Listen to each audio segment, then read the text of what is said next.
혹시 최근 설 연휴 기간 동안 여행이나 여러 가지 이유로 고양이를 혼자 두고 집을 비워야 하지 않으셨나요? 고양이가 혼자서 외롭거나 심심해서 불안해하지 않을지 걱정되지 않으셨어요? 저도 얼마 전에 여행을 다녀왔었는데요. 사료랑 물을 충분히 챙겨놓고 갔는데 돌아와 보니까 저희 고양이 다리가 스트레스를 받았는지 물도 거의 안 마시고 화장실이랑 집이 엉망이 돼 있더라고요. 아, 단순히 먹을 것만 챙기는 게 다가 아니구나 라는 걸 느꼈어요. 다리가 계속 다리 일로 와, 엄마랑 같이 하자.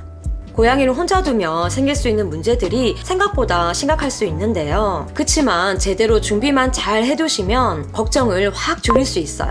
오늘 영상에서는 고양이를 두고 집을 비워야 할 때 꼭 챙겨야 하는 것들, 그리고 우리 고양이의 분리불안을 예방하는 꿀팁까지 모두 다 알려드릴 거예요. 영상 끝까지 보시면 우리 고양이와 더욱 행복하게 지낼 수 있는 방법을 아실 수 있으실 거예요. 그럼 본격적으로 집사인 우리가 고양이를 위해 꼭 챙겨야 하는 것들을 하나씩 알아볼까요? 실제로 저는 어쩔 수 없이 집을 비워야 할 때 저희 고양이 다리가 편안해하거나 자주 머물러 있는 곳에 사료와 물을 여러 군데 두고, 화장실은 보통 고양이 한 마리당 하나씩 있다 보니까 어쩔 수 없이 친한 지인에게 집에 와달라고 부탁을 한 적이 있었어요. 그렇게 했는데도 다리가 스트레스를 받았는지 배변 실수를 한 적이 있었는데요. 그래서 1박이나 길어야 2박 정도로 최대한 집을 비우는 시간을 줄였습니다. 그런데 고양이를 2마리 키우고 있는 제 지인은 자동급식기랑 정수기를 이용해서 일정하게 먹이를 주고 집사의 목소리를 들려주고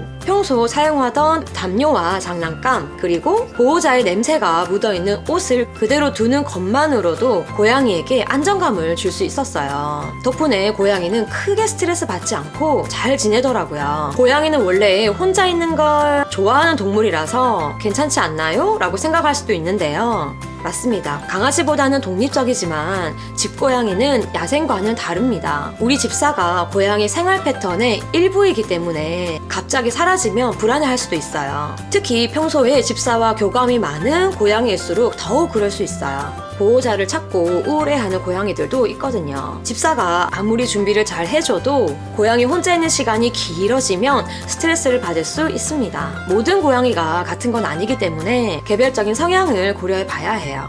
고양이는 독립적인 동물 같지만 사실 환경 변화에 굉장히 예민해요. 집사가 고양이를 혼자 두고 며칠 동안 집을 비우면 스트레스를 받을 수도 있고, 심하면 건강에도 영향을 미칠 수 있습니다. 특히 분리불안이 있는 고양이라면 더더욱 세심한 준비가 필요한데요. 고양이가 혼자 있을 때 충분한 준비를 해주신다면 고양이도 스트레스 없이 편안하게 지낼 수 있을 거예요. 그렇다면 고양이가 스트레스를 덜 받고 혼자서도 잘 지낼 수 있는 환경을 만들려면 어떻게 해야 할까요? 고양이는 영역동물이라서 자신이 익숙한 환경에서 안정감을 느낍니다. 그래서 기본적으로 고양이의 생활 패턴을 유지하면서도 집사의 부재를 최소화하는 방식으로 환경을 유지해주는 게 중요해요. 고양이를 혼자 둘 때는 반드시 챙겨야 할 필수템 5가지는 꼭 챙겨주시는 게 좋습니다. 첫 번째는 자동급식기인데요. 평소처럼 밥을 규칙적인 시간에 일정하게 줄 수 있어요. 두 번째는 자동급식이고요. 깨끗한 물을 계속 마실 수 있습니다. 세 번째는 여분의 화장실인데요. 화장실이 지저분해지면 스트레스를 받을 수 있어요.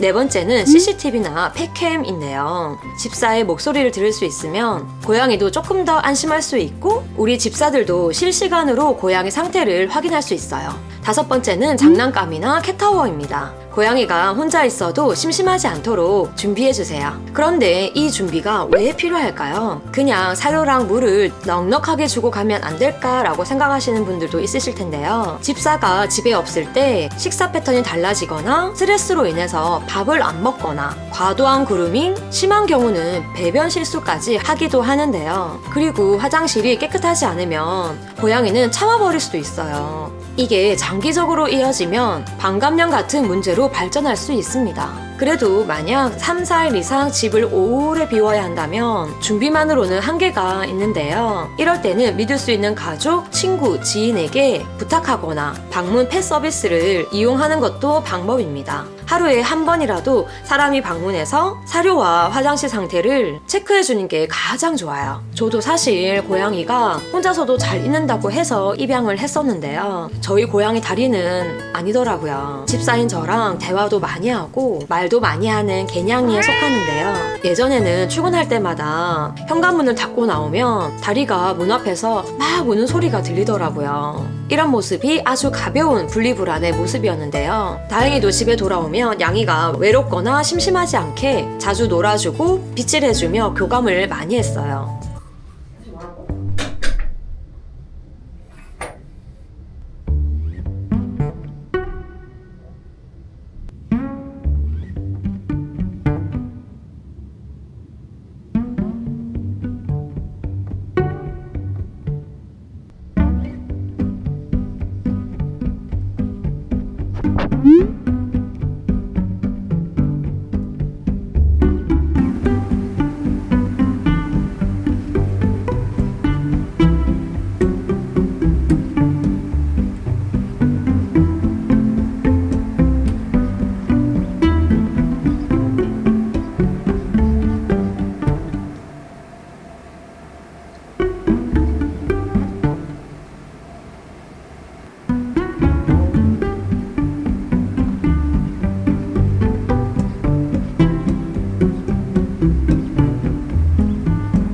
지금은 그런 모습이 전혀 보이지 않아서 너무 다행이고 안심이 되더라고요. 예전보다 집을 비우는 시간을 많이 줄이고 저희 다리랑 최대한 많은 시간을 보내려고 하고 있어요. 영상을 보고 계신 집사님들도 양이가 걱정돼서 여행을 못 가거나 하지 않으세요? 지금까지 집사인 우리가 집을 비울 때 고양이를 위해 꼭 챙겨야 하는 것들과 분리불안을 줄이는 방법에 대해 알아봤어요. 첫 번째, 자동 급수기와 정수기 준비하기. 두 번째, 여분의 화장실 두기. 세 번째, CCTV로 실시간 체크하기. 네 번째, 장난감과 캣타워로 심심하지 않게 만들기. 다섯 번째, 너무 오래 비울 거라면 펫시터나 지인에게 도움 요청하기. 이렇게 미리 준비하신다면 집을 비우더라도 우리 고양이가 스트레스를 크게 받지 않고 잘 지낼 수 있을 거예요. 여러분의 고양이는 혼자 있을 때 어떤 모습일까요? 댓글로 우리 집사님들의 경험을 나눠주세요. 우리 고양이에 관한 또 다른 유익한 정보가 보고 싶으시다면 영상 아래 설명란 고정 댓글에 있는 링크를 확인해 주시고요. 오늘 영상이 도움이 되셨다면 구독과 좋아요, 알림 설정으로 다음에도 고양이와 더욱 행복해질 수 있는 방법을 꼭 받아보세요. 다음 영상에서는 더욱 유익하고 재밌는 고양이 이야기로 돌아오겠습니다. 함께 해주셔서 감사합니다. 그럼 다음 영상에서 또 만나요.